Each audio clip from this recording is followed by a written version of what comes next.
last week, they were completely rammed.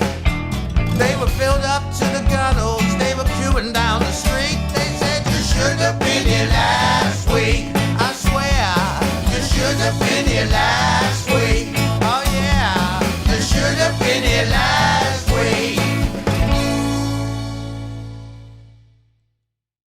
So, hello, everybody, and welcome to the latest edition of the podcast You Should Have Been Here Last Week, presented by myself, Steve Gribbin, and my fellow comedian, Paul Ricketts, where we talk to the movers and shakers, the bookers and the promoters of the comedy industry, and occasionally, of course, the practitioners, which leads me nicely into this one. This is a special Christmas edition called Let's All Be Jolly, in which we're going to discuss the horrors and even sometimes the benefits of the Christmas gig, because it starts, normally the Christmas gig starts about November the 10th and runs through until the beginning of January. You can almost hear an ominous bell tolling in the background for the poor bastards who are going to have to face drunken office parties, mainly full of people called Malcolm, who don't want to be there in the first place. So this is You Should Have Been Here Last Week, special Christmas edition. It's one of the weirdest things that what happens with Christmas gigs is it's the only time you walk into a comedy club, see it absolutely heaving with people, and you say to yourself, oh, God, no. The exact opposite of the normal. Yeah. The fuller it is, the worse it's probably going to be. Yeah. If it's teeming, absolutely mobbed, you just go, no. I know. And especially if they thought, I mean, this happened to me last weekend in Glasgow, and I'd forgotten. Do you know that thing? It's like childbirth. You forget the horrors of it. I walked into the venue and I was going, la, la, la, oh, I love Glasgow, la, la, la, la, la. And I glanced down at the tables and they all had Christmas crackers on them. And I just, that horrible cold feeling came over me. Went, oh my God, it's the Christmas gigs have started. And I hadn't mentally prepared myself. I mean, in the event, it wasn't that bad. The Saturday was worse because they were a bit more pissed and they were just like, yeah. Yeah, I mean, I was in a nightclub and on Saturday in Eastbourne. It was weird because the people came up and it was only their second ever comedy night. And the proprietor was saying, look, I'm really sorry, lads. We've only got 40 in. And I know you're disappointed. You're all going like this. We were punching the air going, no, it's not a problem, mate. No, thank you for the effort you put in. 40, he said, we just put you in a nice little smaller room. I'm sorry about that. No, don't worry. That's really good. Smaller room. Yeah, fantastic. Oh, God. But one of the worst things I think is where you've got a table that have been booked by somebody in the office who loves comedy. And they go, I know, it'd be great if we all take everybody else who've got nothing else in common all the year round. We take them out and there's 20 of us and we go out to comedy. And you can just tell that they're sort of like sat there like this, but the rest of them are all going, ugh. I wanted to go paintballing. Yeah. And it's just that horrible, it's coming off them in waves, isn't it? Yeah. We went to curry last year. Why aren't we going to curry this year? I like a curry. What, can't you talk? It's a comedy gig. Why can't you talk at a comedy gig? Oh, God. This is a true story at the Glee Club in Birmingham. Oh, it's about 10 years ago now. But I was on stage and was a big, huge group of about 24 people. And she wasn't the boss, but she'd organised it. But she'd only been working there about 3 or 4 months. But she'd taken it upon herself to organise. Said, I know, we all go out to comedy. And they were all sort of like, ugh. Anyway, she got really, really pissed. Terry Alderton was comparing, and Terry, he had that thing of where he couldn't leave her alone, as in he kept poking her all the time, and it just made her worse. She's just going, instead of like kind of ignoring it. Anyway, at the end, and it wasn't even a propos of something I'd said. I just said a remark, I can't even remember what it was, and I just turned the other way to look at somebody else, and as I turned the other way, all I could hear was like, ah, and she just leapt on stage, punched me in the face, right? And we went down in a heap. Right, I was completely stunned, And then she started going like this. Poof. Terry Alderton had to get on top of her and leap and just like throw her off. 2 bouncers came, got her off. And she's like, yeah. And later on, it was a classic. She's on the stairwell on the way outside the gig crying. Mm. And the boss of the company goes, she's only been with us about 4 months. She's never said boo to a goose. I can't believe it. Anyway, we later learned she got sacked. What, for that incident? Yeah, for her behaviour. I don't think that's the worst. I think that's probably the worst thing she did that night. But she was horrible to all the other people, and yeah. So it just proves that Christmas gigs can be a danger both to the performer and to the audience members. So she attacks you. Was that because of the material, or just just drunken? I want to attack someone. No, it wasn't just this. We'll never know to this day because I don't think I was saying anything of any consequence to. And I was actually dealing with somebody else when she just saw red. I think probably she was thinking, oh, well, I can't get Terry's, I hate him, the compere. I'll just get the little short fat bloke with the guitar. Poof. But actually, it's a good job she was drunk because the punches didn't hurt very much, Oh, God. I mean, that's the whole thing, isn't it, with the works party, is the works dynamic comes out in the party, in the room. Yeah. So whoever the works joker is trying to take you on, whoever is the works glamour puss is also there trying to get all the attention. Going, well, it's all about me, isn't it? It's always about me. I mean, it's based on a true story of a friend of mine who used to work in an office in London, and they went on a Christmas do, and everyone had a bit much to drink, and it was that kind of thing where all the resentments came out, and people were going up to the boss going, "Oh, I never liked you. You fucking..." Anyway, they got sacked on the following Monday. They got sacked, and it was just I used to do that thing of people coming in on the Monday morning going, "Hello, Mr. Jenkins. I brought you some flowers. Sorry, I called you a cunt," which apparently one of them did. And there's always that danger, isn't there? That you're going to get too pissed and in vino veritas will come out. Yeah. Well, it's been more than a few times. Well, Christmas parties have been the end of people's careers. What, comics as well? Yeah, well, funny enough, yes. I mean, there's a gig I'm not going to tell you that much about because it had everything wrong with it. I might save the full story for another time. But so it was Christmas gig, big room, dance floor, audience nowhere near, bad microphone, it didn't work, no light. Stage was right in the corner of this huge room, wasn't even along the back wall. All of us just stood there, sat in this room waiting to go on. Oh, yeah, and also they had a huge meal, 3-course meal just beforehand. So they were really... God. Everything that could be wrong with this gig was wrong with it. Jeez. And we all sat there thinking, we're going to die. We sat in the room beforehand going, we're going to die. We all knew we were going to die. 3 comics waiting for death. And that's what happened. We all died. But because we're comics, we all thought, I'm going to do my best. I'm not going to go. I'm going to go down fighting. Exactly. Each one of us went down fighting, but we all died. And one of them, at the end of it, goes, "That's it. I've had enough. I can't deal with this." And he stopped. He did stop. He has come back to comedy since, but he stopped for about 8 months. And that Bloody gig was hell. The gig that did it to him. Yeah. I think you can't add that. I mean, I fully understand. We've all had that feeling, but you can't judge your worth or otherwise on a Christmas gig because they're just not the same. I've got a great story about it was Nottingham Jongleurs and Dave Fulton. He was on stage and nobody was listening to him. So he just went to the side of the stage, took the microphone stand, and sat on the steps and then just sang the first verse of Silent Night. The carol, very quietly to himself. And of course, you think, well, everybody knows Silent Night. Some people are going to join in. No. Everyone completely just went, Silent Night. All the comics are sort of watching him in the back, goes, oh. And at the end, just after the first verse, he just put the mic quietly down and then just got up and walked off. And the volume of talking never went below about 10. You know, it's like blah, blah, blah, blah, blah.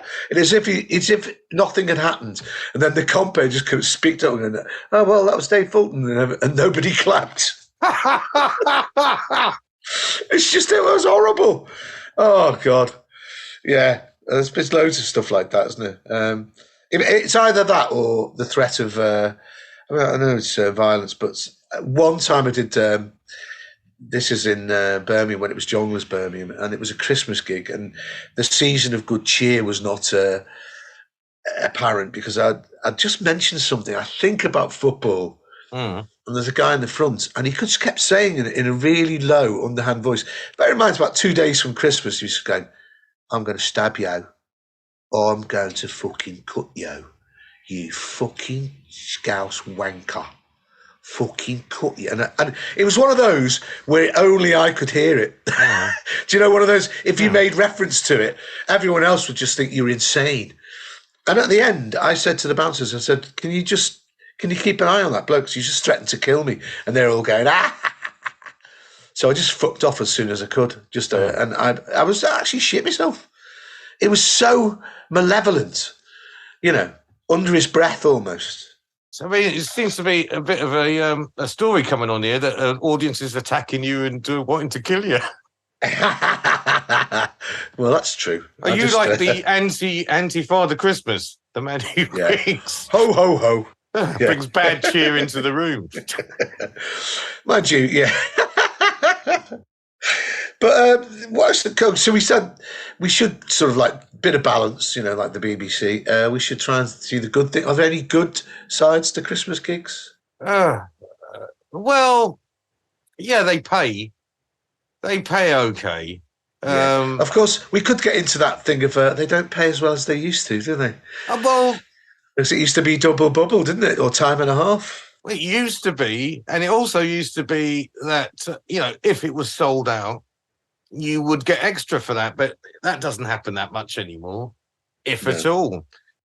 I mean, the thing is, partly should be that amount of money because it's danger money, isn't it? Because these gigs are, they're not like normal gigs. You know, danger of death, as we've obviously discovered, is very high. So you should get extra money, I think, really, but you don't. I mean, the plus point is, I would say, it's a great leveler. So no matter how great the comic is you're performing with, he's just as likely, or she's just as likely to die as you. Doesn't matter who's on the bill. You could have the greatest bill, God, followed by Jesus, followed by Muhammad, and you know they're all going to die no matter what happens. Yeah, it's like that. I did a Christmas gig once in Glasgow many years ago in the Merchants Quarter, and it was in the casino. And which, you know, casino plus comedy equals mayhem. And Raymond Mearns, the god of Glasgow, was comparing, and I think it was me, Junior Simpson, I can't remember the third person, and we all had horrible gigs, but he was comparing, and after the first bit of comparing, he just came off and went, "Jesus Christ, this is fucking unplayable." So we're all sort of like this. Raymond Mearns can't play Glasgow. If even Raymond thinks this is bad, we're all fucked, and we all were. We're all like going over the top, like in the trenches. Goodbye. Well, yes, that's exactly it. When you had, for some Christmas gigs, like the one I was talking about, which, funny enough, did have Junior Simpson in it as well, where we both all sat there waiting to die. There is, it is like going over the top. Which one's that? Well, the one I was talking about earlier. So it looks like Junior Simpson seems to be the key. Don't do a Christmas gig with Junior Simpson. Geez, you're Jonah. Yeah, the bad luck. No, we all died. I think you can't call someone a Jonah if everybody dies. No, that's true. It's got to be you that dies with a Jonah. But no, awful. Yeah, there is a gallows humour about it. There is a sort of it is going over the top. You know you're not going to come back alive. It's good luck. It's like that. Even if the gigs themselves aren't, aren't fantastic. Also, all the stuff associated with getting there, because it's always busier on the roads and the rail.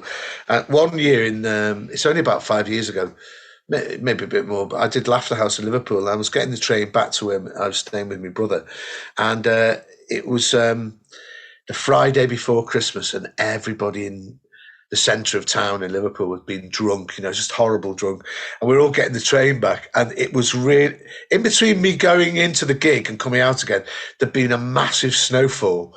And it was so bad that as we got to Sandhills, which is only about 3 stops out of the centre, and it's still about another, 5 miles to where my brother used to live. And the guy just comes on and goes, bing bong, this train is terminating. This train is terminating. And we all had to get off. There must have been about 150 of us, and we're all on the platform. And we're all going, well, what are we going to do? And he goes, there's a guy in the station ticket office. He goes, I don't know. He said, well, can't you lay on taxis? He said, have you seen the snow? And people were sort of going mad. And then, I'll never forget this as well, is that they all started going a bit angry, and then there was lots of old people, quite old people, like in their 80s and stuff, really shitting themselves because it's freezing cold. People were banging on his thing, and then he just goes, beep, whoosh. He goes, if you don't clear the station, I shall be calling the police. I'm going to get the police on you. And then someone shouted back, well, how are they going to get here? And it was like a massive standoff. Eventually, luckily, my brother was doing a gig in Liverpool, and I rang him up. He came and picked me up. We got 7 of us into his car. We took 2 little old people to their home, but it was horrible. That whole thing. The Christmas gig had gone okay, but it's the post-Christmas thing of snow, and I tell you what, we decidedly weren't jolly after that. Oh, God, it was horrible. Some grim Christmas gig stories you've got there. I haven't got any good ones. No happiness. No. No. There's been a few good ones. Everyone's been, good-natured, etc. But I think we should dwell. I mean, what's the point? We're comics. What's the point of dwelling on the positive? Well, I mean, no comics want to hear good gig stories, do they? Well, what's it? Comic said to me this weekend. He said, "Well, I don't like moaning." And I said, well, why the hell are you a comic then? I mean, it's just... That should be number 1 on the job description. Do you like moaning? Yes. Yes, you're in, yeah. Should we move on to heckling? Or? I mean, I don't think Christmas heckling is any worse than any other heckling. I think it's just, in a strange sort of way, it's harder to deal with because sometimes they got the backing of the group they're in. Or other times they haven't got the backing of the group they're in. They in fact, everyone's happy to see you take down mouthy bloke from accounts, mouthy Colin from accounts, because he's been due it. And so you're doing them a favour and they all join in and help you out. Yeah. But in other times you take on Colin from accounts and they all love him. And they say, well, don't you know he's had a really tough year this year, not with his wife, with the operation. How dare you have a go at him? That's a dreaded word. Yeah, the operation. Oh, shit. This is a true story as well. Doing when it was highlights in Nottingham, and there was a guy there. It was Christmas. He was a double glazing firm, and I'm quite proud of this because the guy was a real. You talk about one of those bosses that he goes out, he talks a bit like this, hi, everybody, and everyone. You can just see all his employees, they hate him. And he was heckling everybody. And, he said, oh, yeah, we're the 3rd best double glazing firm in the UK. And then people just taking the piss out of it. And he was just shouting at me. And I'm not proud of it, though. But I just went, what? Yeah. And I went like this. Stop. I can't hear you. And then he went mad. He went absolutely mad. It's another violent one, and he was trying to get me, but it was worth it, I think, for the look on all the people sat at his table's face. We have to explain this for the listeners. What you just did there, you just did a mime of shutting a double glazed window. That's right. Yeah, for those of you who haven't got the visuals, sorry about that. Yeah. But that was well worth it. That was that felt like a small victory, But it's interesting because what made him so angry was that he'd been shown up in front of his employees. He couldn't stand it, Yeah. Because I think at some level he knew how much he was loathed, but he didn't care normally, No, by the way, we've got to say something about the food at Christmas parties as well. Most of the time, it's pretty dire, isn't it? Yeah, I think because was it one of our previous guests said about Christmas dues, about the parties who book. They come for the drink, not for the comedy, and they complain about the food. Very true. Very true. And I think that pretty much sums it up. I mean, the food is always terrible. Watery sprouts, very, very fatty meat. And then, I don't know, what else would you have? Like brandy pudding. Well, no, I always reckon it's someone's gone down to Iceland with 30 quid and just bought a lot of party food. It's just... sometimes I've actually said that. I said, someone spent 20 quid down Iceland. And they go, hey! Hey, the British cheer, the ironic British cheer, yeah. Like when someone drops something in a restaurant or, British people. Hey! When disaster strikes. Yeah. Failure. Someone else has failed, not me. Ha ha ha.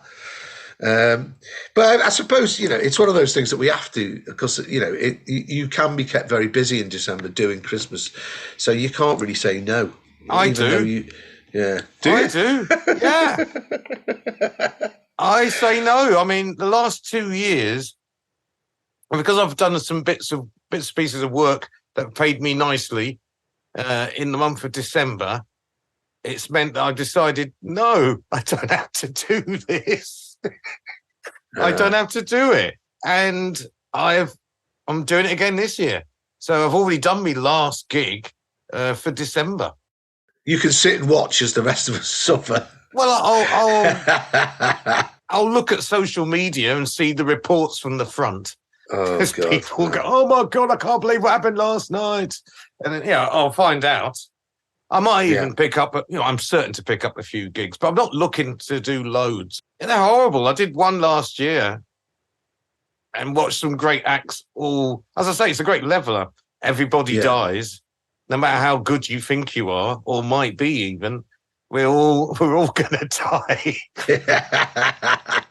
Yeah, but there's that thing. Every comic's got an ego, and you can't help it. But you always have that voice in the back of your head going, "Well, it looks like carnage, but once I get on there, I'm going to sort this out." And then within about 30 seconds, if you take a singer, I believe I was mistaken in that belief. Yeah. And then they get angry. When you see a great comic really angry on stage. Because what's the matter with you people? Don't you know that I'm great? I know. No, can't hear you, mate.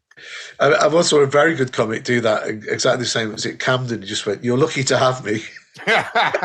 Which, of course, is even worse because then the audience go, "Are we? We're going to tear you to pieces." We've made it sound terrible. And happy Christmas, everybody. Yeah, well, it is terrible. It is. I mean, we say happy Christmas because, it's okay once you get home. Don't go out. That's the whole point. Don't expect us to entertain you at Christmas. Do you know what's funny as well? Obviously, you get loads and loads of big parties of corporate people as well. But then you get the odd, comedy lover or couple who are there. And it's their look of horror when they realise that they're stuck in this sort of horrible dystopian nightmare of the Christmas gig, and they're thinking, "Oh, well, it wasn't like this last month." No, it wasn't. No, it wasn't. When you came last month, this month it's basically bacchanalian excess, and people are throwing their clothes off, vomiting, and who knows what in front of you. Yeah, when you came last week, it was just you and another couple. But, oh God! I tell you, I mean, we're not going to be doing heckles, but I did a great one. I won't say the comic that it was done to, but they were picking on some woman. It was in Birmingham, and she was going to the toilet, and it was just sometimes heckles, if they're timed right, they don't actually have to be devastatingly witty to be really effective. But she was going, and she had those huge white stilettos, and she was going to the toilet, going. And the comic goes, "Oh yeah, where are you going, love? Going off for a shit?" Like this, and not really much laughter from the audience who were all sort of, But she waited a split second and she just went, "Listen, mate, you're supposed to be funny." And then she went off to the toilet. And as it was like an Exocet missile gliding, and when it landed, oh my God. people sort of banging the tables, because it was just brilliant. The timing of it was fantastic. You're supposed to be funny. Sounds better in a Brummie accent, doesn't it? Yes, it does, actually. We should have T-shirts that where you're supposed to be funny. Well, it is something that audience members do shout out often, is as a retort. I think it's spread far and wide, that one. Yeah. So what else have we got to discuss? I think that's about it, really. Yeah. Is there anything else you want to talk about Christmas gigs? You talked about the money. You talked about getting there and the depression of seeing happy people, the groups. There was one thing I wanted to end on quite a wistful thing, which is one of my favourite memories of being of working in a different city, but it was in Newcastle. It was at Christmas time. What it was my hotel was like, I don't know, maybe a 15-minute walk through the city centre. So it's Christmas time, everyone's pissed. Everyone, which is that fantastic thing where I love that people get, they really get dressed up to go out. It wasn't office parties, it was like groups of mates. And of course, it being Newcastle, it was freezing and it was snowing slightly, but no one had any coats on. I know that's a cliche, but everyone was on their way to get pissed, but they're already drinking in the days when you could drink in the street. And I was going the opposite way to them. So they were like a tide flowing wherever they were going, and I was just going off to work, as it were. And it's kind of, it always gives me, it's a nice feeling in a way, because I thought, well, I'm going off to do something that I love doing, but also at the same time, I'm completely outside of society and what they're all doing. And it's sort of the encapsulation of what the comedian is, really. It's the outsider. We're there to provide revelry for them, but at the same time, we're not taking part in it, are we? Anyway, and then I went to the gig and it was horrible. I had the epiphany, and then I went to the gig and it was just full of people going, fuck off late, I should say this. Good luck to all comics in the month of December. I salute you. I won't be with you most of the time. I'll be thinking of you. That's the most important thing. Should we wrap it up? Yeah, we should wrap it up. That's good. It's Christmas, you see. So it's the end of this podcast. If you like it, please show your appreciation. I think there's a button specifically made for that, which I've nicked from another podcast. And there's also share. If you watch it on YouTube, please press like 1,000 times, or watch it 1,000,000 times. Tell everybody you've ever met in your life, even your direst enemies, to listen to You Should Have Been Here Last Week. Yeah, and that's it. We'll see you on the next one. We should have had the Ghost of Christmas Past and all the rest of it for this. Coming in the back of my back of shot. Oh, God. You have to do 25 minutes. Whoa. Yes. The second act has not turned up. Oh. You can do as long as you want. But you won't get the money.